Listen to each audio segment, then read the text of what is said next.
Remoteness of damages का concept discuss कर रहे थे. What is remoteness of damages? What are damages? पहले तो it means compensation. Why damages are given? Because the plaintiff has suffered the loss, injuria or damnum. So, in order to compensate him,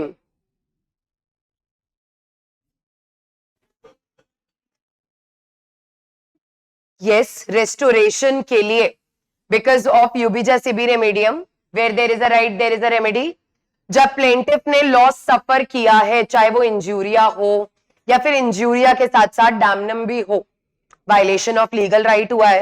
and whenever there is a violation of legal right we have to give the remedy. और यहां पे क्योंकि there is no liquidation, there is no pre ascertainment of the जो भी remedy होगी, equitable remedy, for that purpose the most common remedy here are unliquidated damages. Of course जो अभी आपने बोला रेस्टोरेशन के लिए, in order to compensate him, उसकी सिचुएशन को रिस्टोर, एज इफ उसको कभी कोई लॉस कॉज हुआ ही ना हो, उसकी सिचुएशन को रिस्टोर करने के लिए what is important is that he must be given the damages accordingly. और वो अकॉर्डिंगली के लिए हमने अपना रूल पढ़ना स्टार्ट किया रिमोटनेस ऑफ डैमेज कि अकॉर्डिंगली.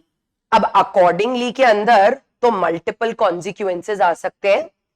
क्या हम एक डिपेंडेंट को एड इन्फिनिटम कॉन्सिक्वेंसेस के लिए लाइबल कर सकते हैं? नो. क्या किसी भी एक्ट के एड इन्फिनिटम कॉन्सिक्वेंसेस हो सकते हैं? यस. बट हर एक कॉन्सिक्वेंस के लिए हम डिपेंडेंट को लाइबल नहीं कर सकते हैं. Why? They are not in the reasonable foresight. They are not within the contemplation of the defendant. जरूरी तो नहीं है, हाँ मैं जो एक्ट कर रही हूं इसके मल्टीपल कॉन्सिक्वेंसेस हो सकते हैं, बट जरूरी नहीं है that I should be aware about each and every consequence, क्योंकि कॉन्सिक्वेंसेस प्रोक्सिमेट के साथ साथ रिमोट भी तो हो सकते हैं. रिमोट का मतलब होता है फार. अब वो रिमोट फार तो कितना भी फार हो सकता है. बट अगर एक person at the time of doing the act, वो जितने भी, अगर he was capable of foreseeing 20 consequences, he will be liable for 20. If he was capable of foreseeing 5 consequences, और वो पांचों हुए भी हैं, then he will be liable for those 5 consequences. He will not be liable for ad infinitum consequences, और उसी को हमने डिस्कस किया था that he will be liable only for the proximate consequences, also known as causa causans. Causa causans, that means the most proximate consequence or the cause, and not for the remote consequences. But क्या ये rule ऐसा ही था हमेशा से? No, it started with the rule of directness in the case of Smith versus London 1870. वहां से ये rule आया और तब इसको हम बोलते थे कि ये डायरेक्टनेस का रूल है. That means what is directness, कल डिस्कस किया था हमने. क्या होता है?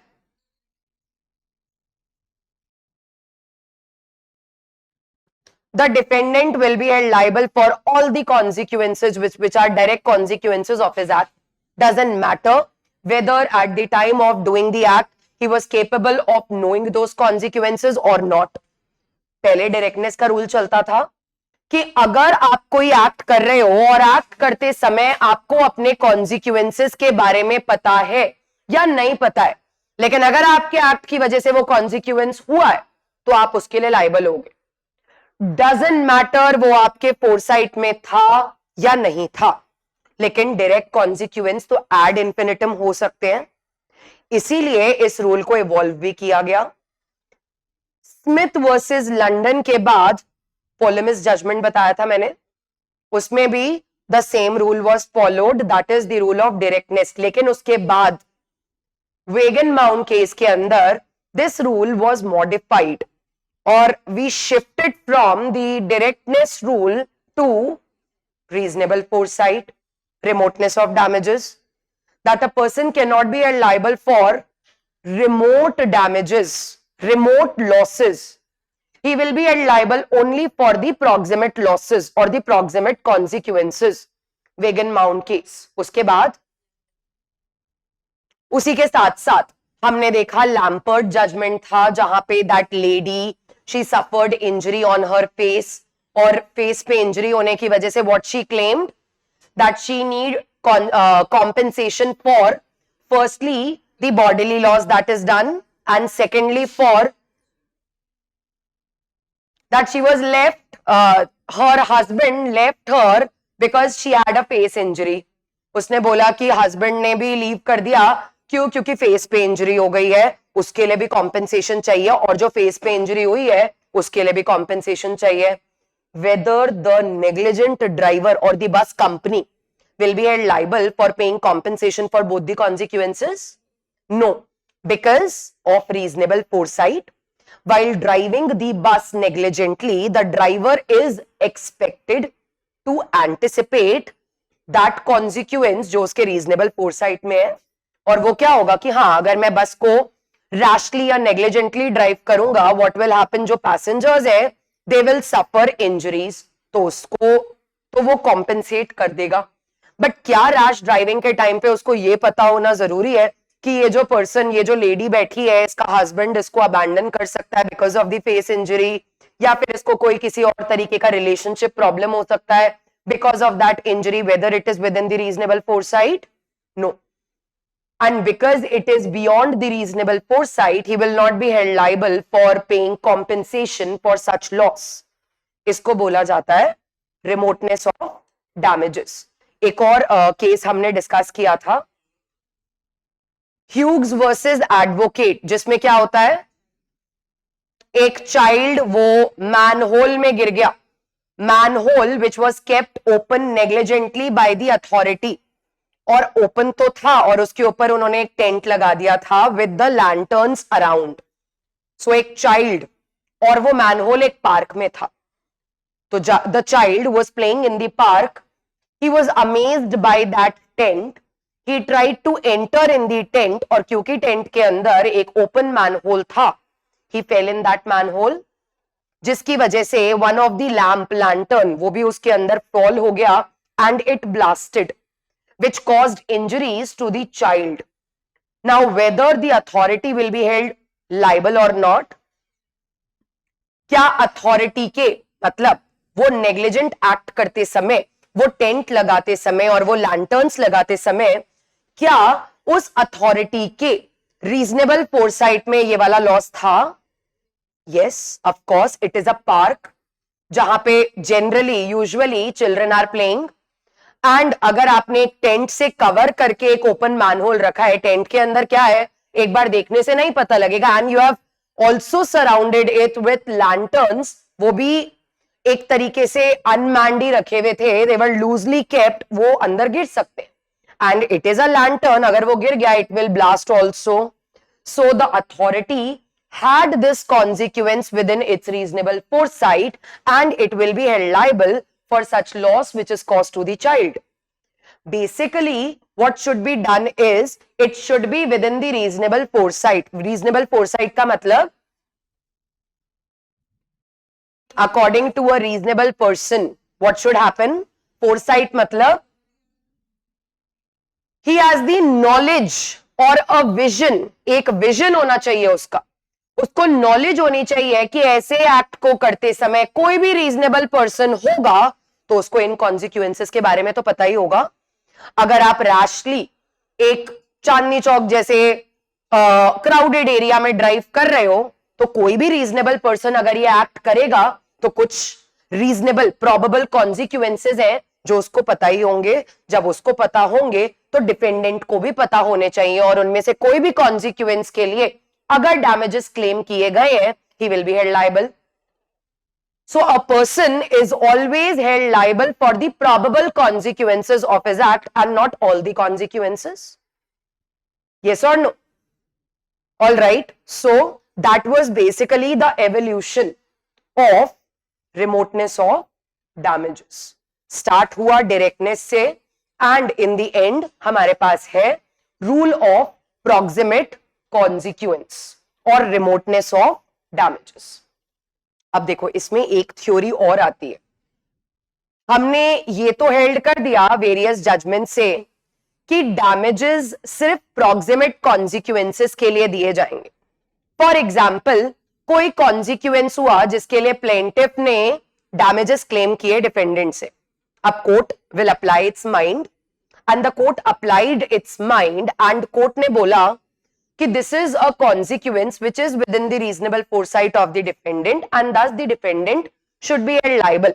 But again no person shall be condemned unheard. तो डिफेंडेंट भी तो अपने डिफेंस में कुछ तो बोलेगा ही. अब डिफेंडेंट ने क्या बोला दैट यस 100% करेक्ट कि ये जो डैमेज हुआ है, ये जो कॉन्सिक्वेंस है वो मेरे रीजनेबल फोरसाइट में था. आप उसको तो नेगेट नहीं कर सकते, वो तो प्रूव हो चुका है. बट अब डिफेंस लेना पड़ेगा. फॉर दैट पर्पस डिफेंडेंट ने क्या बोला that yes it was within my reasonable foresight but still मेरे एक्ट से प्लेंटिफ को ये लॉस नहीं हुआ होता अगर प्लेंटिफ सेंसिटिव नेचर का प्लेंटिफ नहीं होता. इसको बोला जाता है कि the defendant took the defence of the weak heart और sensitive nature of the plaintiff. Generally क्या होता है कि अगर मेरे नेबर ने अपना एक्ट किया, the act of carrying on a commercial activity जिसमें some toxic fumes were being release, जिसकी वजह से I was also carrying on some kind of commercial activity in my premises और उसके उस टॉक्सिक फ्यूम्स की वजह से मेरी जो कमर्शियल एक्टिविटी है वो अफेक्ट हुई. अब डिफेंडेंट ने क्या बोला कि हाँ मुझे पता था कि वो जो मेरी नेबर है वो एक कमर्शियल एक्टिविटी कर रही है, मेरे एक्ट से उसको लॉस हो सकता है. बट उसको लॉस हुआ क्यों है? उसको लॉस इसीलिए हुआ है क्योंकि जिस नेचर का बिजनेस मेरी नेबर अपने प्रेमाइसेस पे कैरी ऑन कर रही है वो बहुत ही डेलिकेट गुड्स है या बहुत ही सेंसिटिव नेचर के गुड्स हैं, जिसमें मेरे घर से टॉक्सिक फ्यूम्स क्या एक बेसिक सी गैस या कुछ भी अगर टॉक्सिक नेचर का आएगा उससे वो डिस्ट्रॉय हो सकता है. It is not just my act, वो बेसिक एटमॉस्फेयर या एनवायरमेंटल पोल्यूशन से भी हो सकता है उसका काम खराब हो जाता. दैट मीन्स डिफेंडेंट ने क्लेम क्या किया? He claimed that the loss has occurred not due to my act. Yes it was there within my contemplation.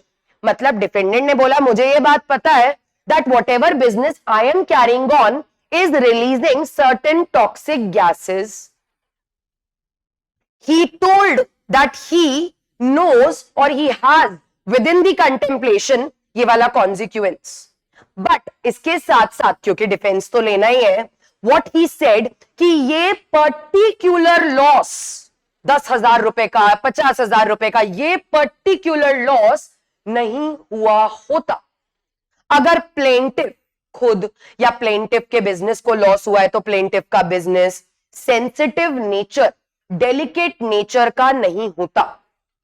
That means the question here is in such cases whether the defendant can take the defence of the extra sensitive nature of the plaintiff. इसको बोला जाता है egg shell skull theory. सुना है कभी?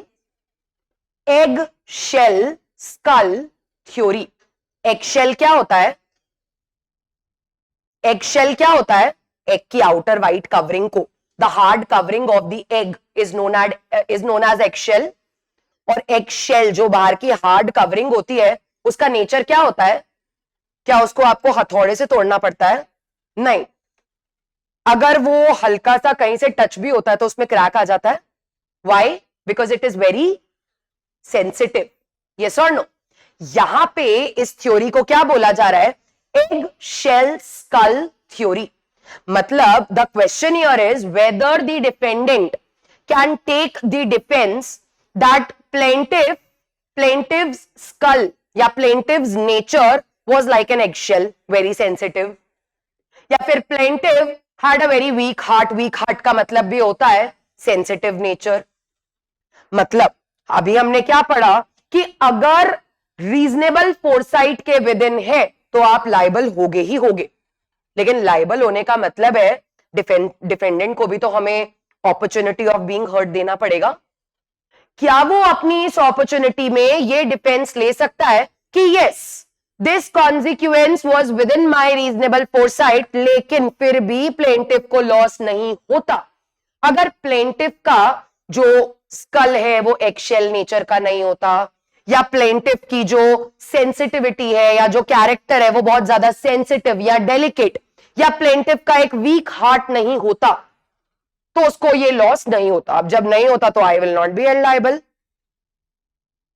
Do you think the defendant can take this defense that the plaintiff had, that yes this was there within my reasonable foresight, but the plaintiff had egg skull or a weak heart, that means a sensitive character?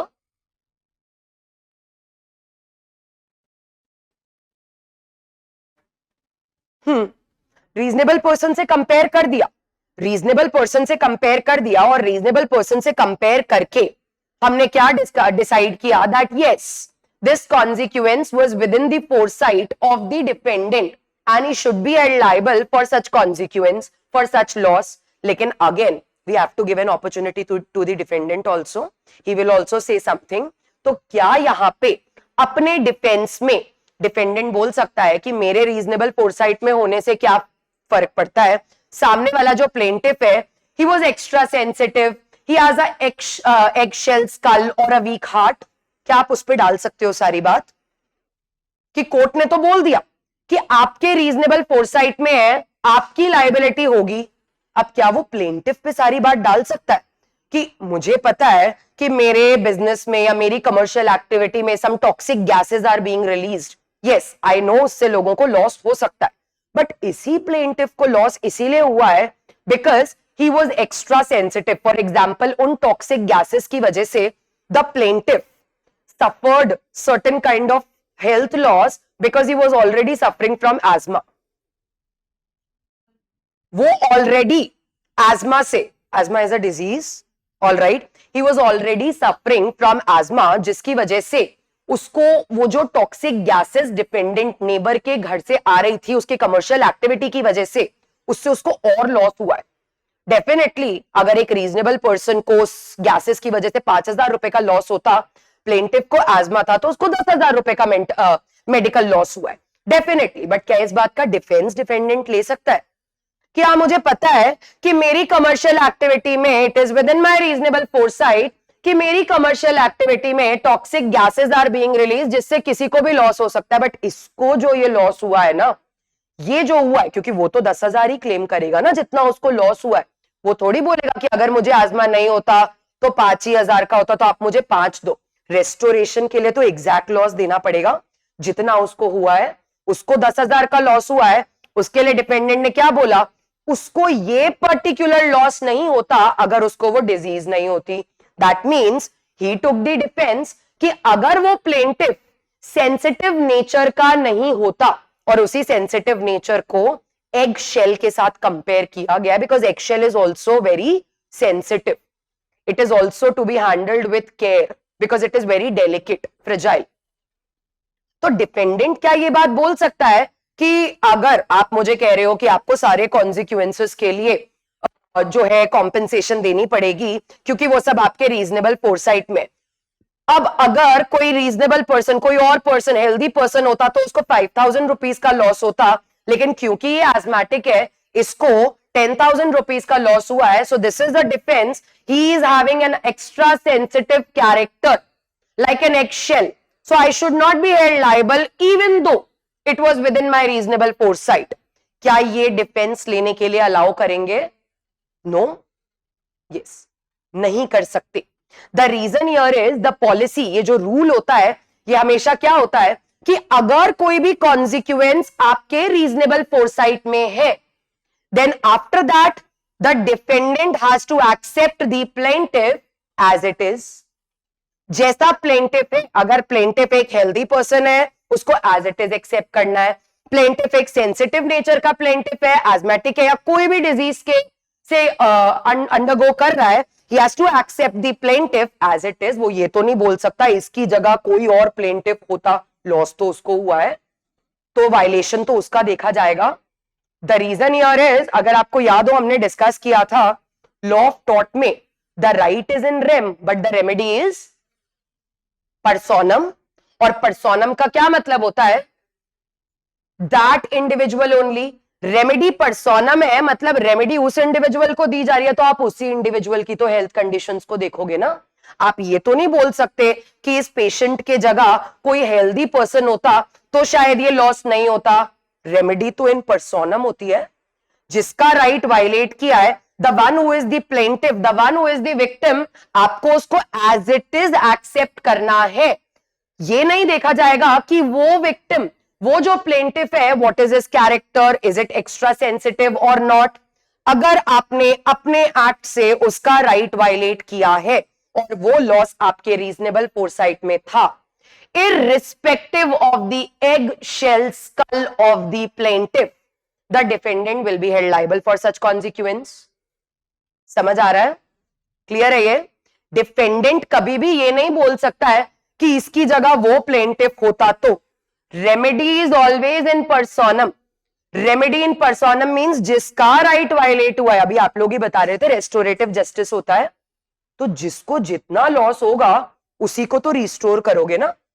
यहां इस situation में इसको loss हुआ है, इसको 10,000 का loss हुआ है, तो उतना ही तो रिस्टोर करोगे. बाय चांस इसकी जगह पे कोई और पर्सन होता, उसको 2,000 रुपए का लॉस होता, तो हम आपसे वही रेस्टोरेशन मांगते. बट अभी आपने जिसको लॉस कॉज किया है, आपको उसको एज इट इज एक्सेप्ट करना है. That defence of egg shell skull, that is sensitive nature of the plaintiff, can not be taken by the defendant. देखा सिर्फ इतना जाएगा, क्या डिफेंडेंट के रीजनेबल फोरसाइट में वो कॉन्सिक्वेंस था? If yes, the damages will be given. Defendant can not take the defence of the egg shell skull और weak heart of the plaintiff. ये जो थ्योरी है इसको बोला जाता है egg shell skull theory. It is also known as weak heart theory, क्योंकि दोनों का मतलब सेंसिटिव ही होता है. A person who has a weak heart, उसको एक ट्रॉमा अलग तरीके से हिट करेगा, उसको कोई सिचुएशन अलग तरीके से हिट करेंगी other than the as compare to the healthy person. क्योंकि एक वीक हार्ट वाला पर्सन या फिर एक पर्सन जिसका egg shell skull, that means a very sensitive skull, very sensitive nature है, उसके सिचुएशन में चीजें डिफरेंटली हिट करती हैं. But that is no defence that can be taken by the defendant. समझ आ रहा है? ऐसा कोई डिफेंस आप नहीं ले सकते कि उसका तो एग शेल का स्कल है, मीन्स उसका एक्स्ट्रा सेंसिटिव नेचर है. Not at all. जो आपने लॉस किया है, अगर वो आपके रीजनेबल फोरसाइट में है, डजंट मैटर उसको क्या डिजीज थी, वो हेल्दी था अनहेल्दी था, doesn't matter, you have to compensate for that loss. समझ आ रहा है ये? क्लियर है ये? इसको बोला जाएगा एग शेल स्कल थ्योरी. इसको एग शेल के साथ कंपेयर किया because egg shell is also very sensitive, very delicate. All right, ठीक है. That is remoteness of damages. इसको लिख लेते हैं.